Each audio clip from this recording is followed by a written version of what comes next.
All right. Hey guys, Dave from Nerdarchy, 4 Nerds by Nerds, hanging out with a bunch of nerds today. And we are prepping for our Cypher System game, Shadowrun game, and we thought we would do a social contract before we got started. David is brand new to gaming. My son, me and Ted have gamed together for a long time. We've been gaming with you for like 18 months now. Yeah, and exactly you right. just recently joined us a few months ago. So we thought it would be a good opportunity for us to put forth a social contract. One, that we've talked about it in the past, and we've had tons of people. They've always had problems coming up in their game that we feel like could have been fixed if they just did a social contract first. Yeah. And I think this is a bigger problem if you're playing with a group of people that are less familiar with each other. Right. Now, to explain, the social contract is different from a session zero. A social contract is what you expect out of the game as interacting with your fellow players at the table. A session zero is more what you're going to expect out of the game. So the social contract has nothing to do with game content. So it's about people interactions. Yes. So, for instance, Scott, you asked us about something you want to introduce into this game that we haven't previously done. Oh, yeah, that's a great point. Yeah. So, right now, one of the things that I wanted to try was I recently ran a game that Mike was in at my home on a big screen television. And one of the things that was wonderful was I was able to do a lot of prep and not have to print it and not have to print it multiple times. And I could use that content directly on the screen. So one of the things I wanted to do was introduce an actual screen into the game where I'm using my laptop here. And so you want to run out of your laptop and be able to say, I'm going to screen share what I'm looking at so that the players have the ability to see your point of reference. Right. So one of the things is, one, this is a social contract. And maybe we're going to do the session zero today. So one, it's a great time to throw the flag and say, I don't know, But I do want to invite. What do you guys think of using more technology in our game? My goal is to take options and technology that are available in the online games and bring them to the actual Friends at a Table game. So that was one of my thoughts. What do you guys think? Well, I'm totally open to trying it. Like, I've always been leery, of a lot of laptops at the table because, I want to be able to look over my DM screen and see faces and not see, the back of a laptop. But, we've done it before. It doesn't seem to be a big issue or a problem. Yeah. A lot of people I know are now putting their character sheets on their laptops, or you can even, the tablet for device. The game we're going to be playing, I have my book here. There's a lot of paperless role-playing that's happening these days.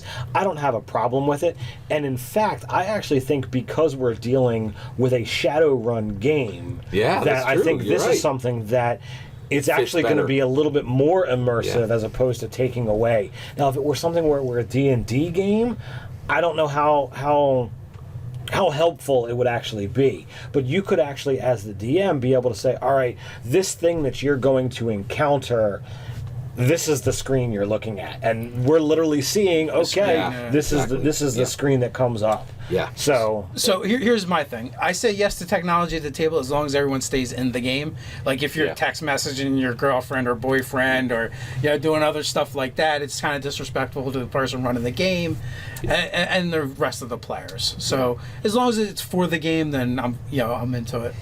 Thank you. I appreciate that, and I also think it's a good warning to make sure that we are paying attention even to other people's turns. So the other thing is, a lot of times we eat when we game. In this case, Nerdarchy buys the pizza. So and that's something that we do, and other people might do it different. It might be, hey, we're gaming here, so eat before you come or whatever. Yeah. But for this instance, we generally have dinner while we game. Nerdarchy buys the pizza. That's a great point. So I have some thoughts on that. So one, I have zero problem with people chowing down during the game. I think it really adds to the socialness. The whole point is we're friends, we're at a table, we're having fun. It totally makes sense to have food there. But one of the things that I think has truly changed since the three of us came up is, and I would really talk to people out there. If you're a game master or a player, and you're used to Cheetos at the Doritos at the table, just realize that there's a good chance one or two of your players has drastically different food habits now. Yeah. And so one, I used to just eat Doritos the whole time and Mountain Dew the whole time, and that has drastically changed for me. One of the things that's nice is Nerdarchy always has fresh water here, and so that's the only thing I would if it seems like I'm never partaking in the meal, it's not because I'm trying to not be social, and I think it would be helpful if I could just grab a slice of pizza to be one of the people, but it's just not something I do now. So I would say just understand if I'm not eating with the group, that's not a social thing. It's a me thing that my food is different. But you don't have a problem if others partake. No, not at all. Not at all. So, in fact, that's my point is I would like to partake, and I think sometimes it might seem unsocial that I'm not grabbing a slice with everybody else. But I don't want to. I just assume everyone has their own dietary needs. And the only reason I call it out there is I feel like with as many players as we have out there, as many DMs as we have out there, I know especially when I came in, I felt weird being the dude who never chipped in for pizza and never was part of the pizza thing. And so I think there might be other players and other GMs out there. As long as you feel that you are still a part of the group and are feeling welcome at the table, I think that's the important part. So from a social aspect, if in your case, I'm not going to eat that because of whatever your own reasons are, and whatever they are, that's fine. We used to have a player, we swore he was a lich or a vampire because we never saw him eat or drink anything over 4 years of gaming with him. So and the one day he finally did something, we're like, the whole table shut down. Confused, like you're a clone. He ate a Kit Kat or something. Evil twin.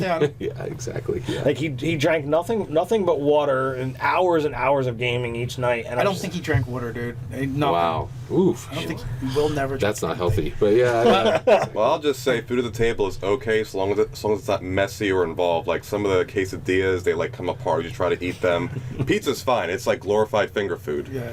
Yeah, good point. So, an addendum to the technology at the table. Well, Nerdarchy records our games, and I can only assume that people are okay with it because they've been recorded on many of our games at this point, which is definitely something noteworthy for what we're doing here. Yeah.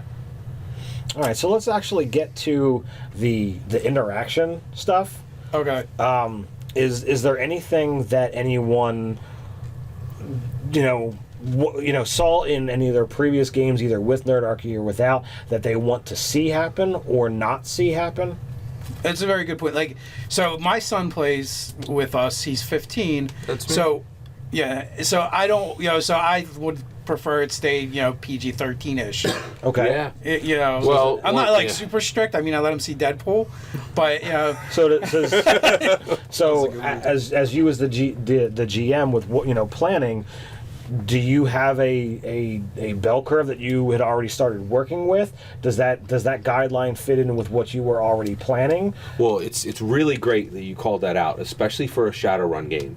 So one, I run PG-13 as a default, even for fully adult games, just for various reasons. And I tended to be the same way. Yeah, exactly. I just there's certain I want to keep it fun and I know some people find super adult content fun, but it's just not the kind of fun. And here's this is my opinion, and it's always been that stuff can happen during a game, but it doesn't have to happen on scene. It can happen off scene. Right. Stuff happens. I've had that particular situation come up where a player was really interested in something that it kind of pushed my buttons. It wasn't something I felt comfortable with, and I had warned the player when he was creating the character that I wasn't really comfortable with it, and he kept pushing, and I eventually got to the point where I'm like, look, all right, if you want to do this, it was BSDM, right? BDSM, which you didn't want happening. You certainly don't want to role play with the other guys at the table with you. Well, I do want to talk about something. So one of the things is we are going to be playing Shadowrun. And I've been blessed I've run several campaigns of Shadowrun.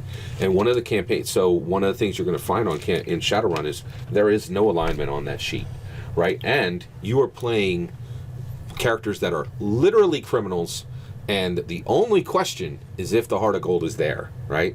So this game absolutely goes to some dark places.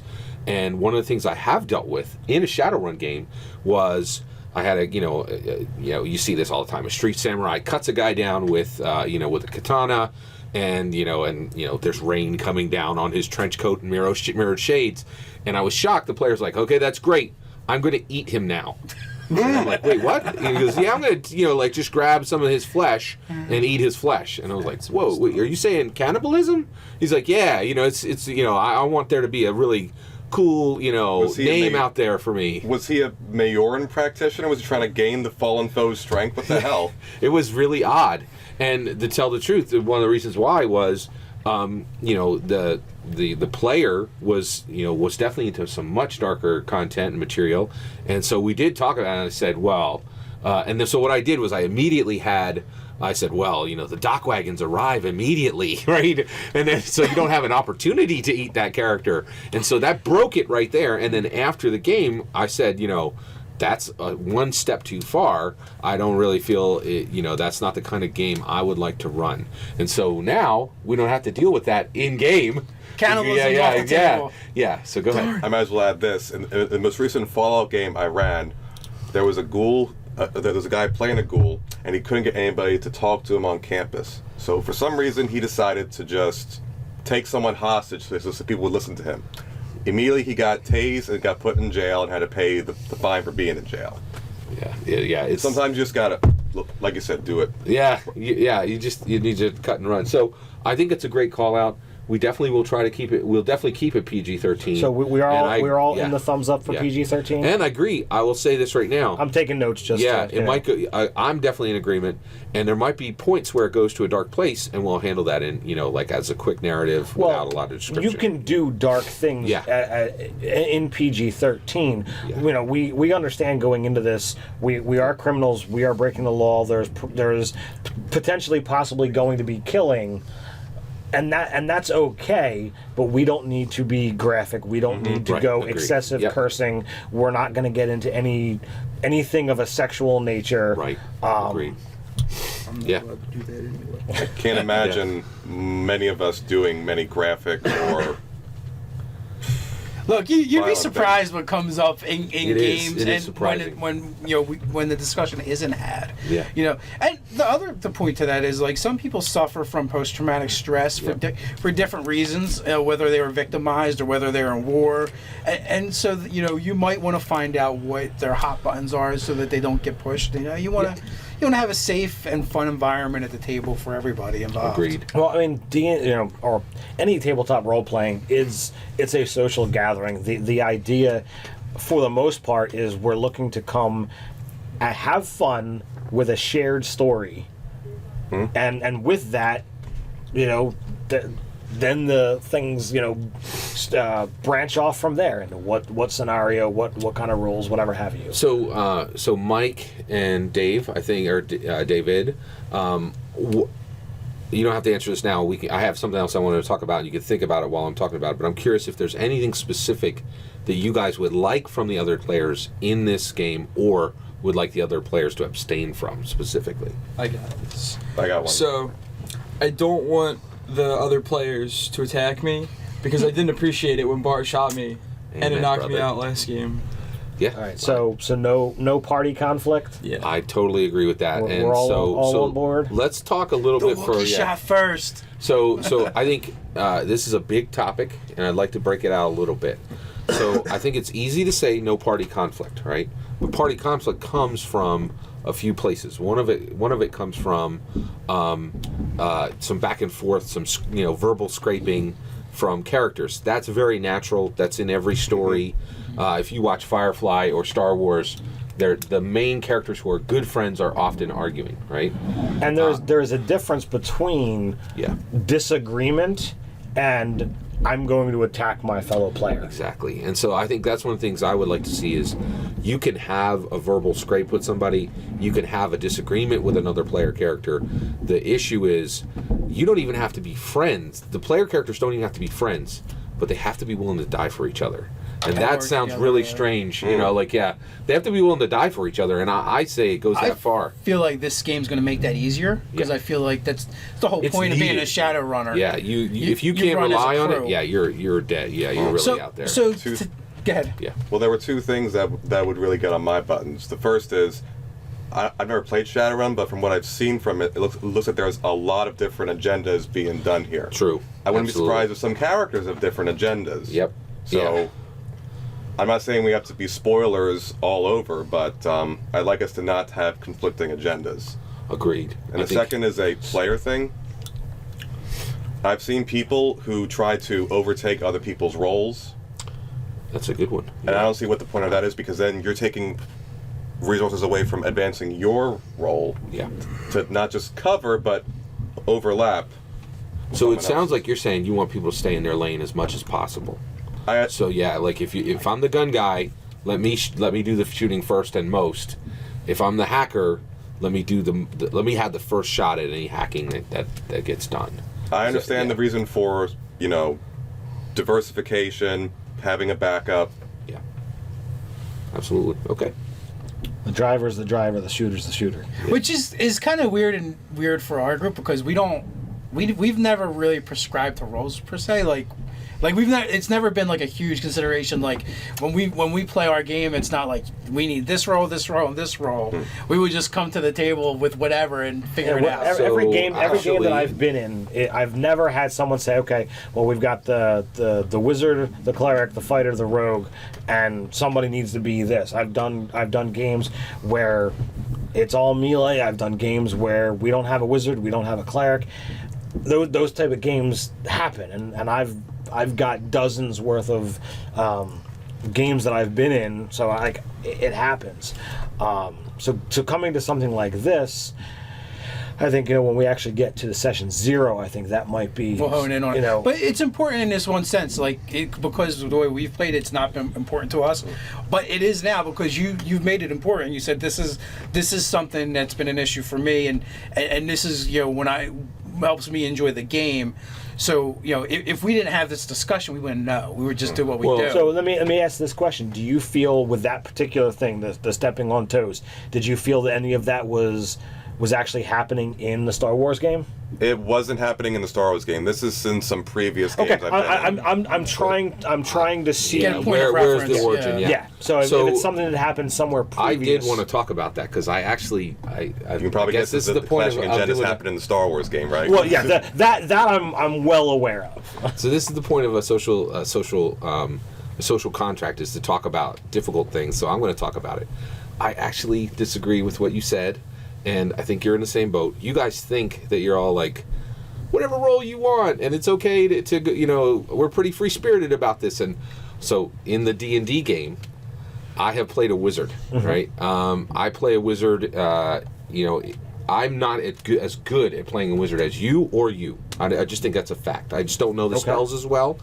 And so one of the things that I have really wanted to do in the D&D game, and this goes to staying in your lane, is I'm like, I'm going to cast a spell, and you're like, that spell is a ritual spell. It takes 10 minutes. It's not going to work, right? Now, what you guys say is, hey, go back, scramble, and figure out another spell. I would much rather my character go forward, attempt to cast a spell, and it fizzles and it fails, and he lost his action. The two of you are so ingrained at effective role-based play, and your expectations of a wizard are so high that it's unthinkable to you to lose an entire action and let a spell fizzle based on lack of knowledge. The way I look at that situation is, it is player knowledge versus character knowledge, and I would assume that as intelligent as Asen is, that unless something were to come up to make him say, oh well, I'm going to do this, and he's rushing, he would know what he should be able to do. I think your intent is correct. One of the things I felt at the table is you've got to play this wizard right. Right? And to the point where I understand your intention for it, but I have not felt at times that I had time or opportunity to experiment with getting a wizard right by failing as a character. You know what I mean? I viewed that situation when it happened, because I fully remember the encounter. Which one? More than one, exactly. Amen. Yeah. I gave you the option to correct it and one time you did and one time you didn't. You're like, let it roll. Like if you're gonna fight me on it, sure, go ahead and lose your action. I did not want to feel that you were letting the party down by you not contributing that round. So that's the way I looked at it. And Ted actually just said what I would have said, to be honest the with only you. reason I'm even bringing it up here is I think Mike has a 100% correct idea that we have roles. We should try to fulfill those roles. And one of the things is, and the only thing I'm saying is, we don't have to do it in this game. Mm-hmm. But I'm saying some players may appreciate the opportunity to fail as a character, right? Which sounds strange, but like, and it also comes from the idea of what is the value of the character, what is the impetus of the character, right? I love rolling up new characters. It doesn't matter to me that much if my character dies. I'm going to roll again. But there are other people who are like, oh my gosh, I have 20 sessions behind this character. The idea of this character dying is incredibly, so it's different expectations coming from. So one, I have to admit, I feel I have gotten somewhat better at being better about the wizard, and that's come from that push. But I'm just calling it out because I do think he's got a point that there are times where staying in your lane is something that you really need to think about and just think, am I giving that other player as much opportunity as possible to go down that road? Well, I would take it a little bit further on what you just said. What you really just said is let me play my character, which is legit. Exactly. There's nothing. I have no problem with that at all. Now, the other thing I will say is I have an incredible amount of respect for you guys, and you also do know an incredible amount about the spells and the wizard functions, and so I could see where it could be almost a source of pain to see somebody struggling, like doing something that the answer to, and have to watch them screw it up. So a lot of it is just like Ted said. With what you're saying is we've done a lot on player knowledge versus character knowledge, and there's just a lot of times that, and you've actually exhibited this in your own games as a GM as well, where the characters just know more than the players. Yeah, it's true. When you're like, hey, you guys are experienced adventurers, I don't want to hear about your food, your rations, your ammo. You know what you're doing. And that's the same thing, going the other way. Yeah, absolutely. You're right. And so the only reason I even called it out was not because I want any change in the D&D game. It's just that I really feel that what Mike is saying is a good point. That's the only thing I was calling out. Understandable. Yep. Cool. So is there anything else that we scheduling? So the other thing is we meet at 6:00 Saturdays on whichever predetermined date we can all get together. We don't have like a set day. So I think that covers it. We all know we meet in Ted's basement. And that we arrange the game via essentially the Facebook messaging. Yeah. Yes. So, do you want to go back through your checklist there and just people following along? All right. So this is my notes for the Shadowrun Cypher game social contract. We're allowing tech at the table as long as the tech being used is being used directly for the game. Texting and the like is out. Food at the table, eating at the table is okay. Let's just not be sloppy, messy, and whatever have you. Disgusting. We're looking for PG-13 content, no cannibalism and that kind of stuff. We're looking for no party conflict. We're looking for no conflicting agendas or no taking over each other's roles, which we can assign roles during our session 0. And we're looking to have our games scheduled once a month on Saturday, 6 p.m., and we can communicate the date via Facebook messaging. I had one more if we have time, and that is the time. So we start at 6, and generally I try to wrap by 11. If we get into a big combat, right, one of the things that I do that I've done before that I've never talked about because we never had a social contract is I will often round that combat off. If it would naturally, I've seen you do it, exactly. So if it would if you play that combat straight the way it should go, it will take us to 11:45, right? I will have some of the NPCs called away, or I'll have someone's ammo belt blow up and take out 6 of the guys so that we end on time. Would you rather that not happen me cut it and do extra work to set up in the middle of that combat in the next session. I will tell you this. I care more about interaction than combat. I'm fine with DM's choice. Whichever way. Whatever way you feel, I'm completely with. Good. But As long as there's some combat, we're good. the combat conflict type stuff that used to be my favorite part, and now I've enjoyed sessions where it's like, all right, we don't need to touch dice, we don't need to actually fight anything. If we just talk and role play, I'm game. Follow the game mechanics, but we're here to tell a story. Right, agreed. So the one other thing is, I will say, we are going into Cypher. I've never run Cypher, and Shadowrun. I've run multiple Shadowruns, but there are 5 editions. So I invite you guys to give me corrections on rules at any time. I may not give you what you want right then, but I will the next time the rule come up. And so one of the things is I will invite saying, hey, I think you got this wrong, so don't hesitate to correct me on mechanics, and I will be as open as possible to that. And we're breaching new territory with taking a theme of one game and running it in another set of rules. Yeah. And I have not touched Shadowrun in 20 years, 25 years, somewhere along those lines, and I don't know anything beyond what I've read for my character for the Cypher system, so it's going to take a long time before I'll have the cojones to try and say, Scott, you're wrong here. But actually, we have players. I actually think, like, if I read a rule set, I'm going to come away with about 80% of it. I think Mike comes away often with 90, 95. And so there's going to be times where he knows the rules better than I do. By all means, it's on you then. All right, then. But this isn't impossible to do. I've run this thing called Unisystem, where I've taken Fallout, Star Wars, Mutants and Masterminds, comic book heroes, and run them all in Unisystem. Okay.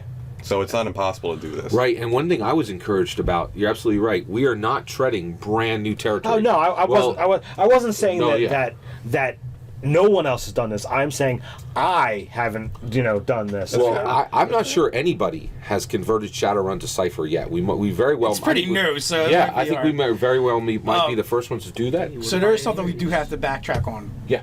All right, so we've decided there will be no party conflict, right? We need resolution. We need resolutions. Because guess what? Just saying there won't be conflict isn't the same as not having conflict. So if there's 2 players who are disagreeing, how do we decide which one wins? How do we decide which one? Kill them both. How do we decide which one wins? Is there an acceptable level of conflict? Yeah. Like, people get punched in the face in Firefly and Star Wars and stuff like that all the time. Yeah. Is that okay as long as it doesn't escalate? Like, the rules are it can't escalate. We have to be buddies at the end of the day. Can they punch it out and then hug it out? What level is comfortable or not comfortable? I felt like in the Star Wars game we were getting to the hug it out part, slowly but surely. Well, okay, so No. Go ahead. But that's because you guys took it personal. This is business to me. My character took it personal. All right, so we say that we're looking for no party conflict. That means there can't be we agreed upon no attacks. So if it escalates beyond the verbal disagreement, that's where we're saying when things need to be cut off. So I would say, one, when we start seeing it go down this road, we'll let those 2 players try to, we should just say, give them the ability to resolve it themselves. I see player character conflict, just calling it out, right? And then if those 2 players have an opportunity for one of them to back down, one of them to fix it, right? If they can't, anybody at the table should say Phoenix down, right? Yeah. So it's just a trigger word, right? And at that point, I feel it should be a die roll. So those people are saying, hey, you guys aren't seeing eye to eye. One of you has to get their way, and one of them has to not. Let's just dice off, and it's going to be a D20 unadjusted. Whoever wins that D20 gets their way. The other one doesn't, and you guys have to part with no ill will. Well, that kind of happened in the Star Wars game with saving the Ewoks or go defend the temple. Yeah. That's why I decided, all right, I'm going to go with the group.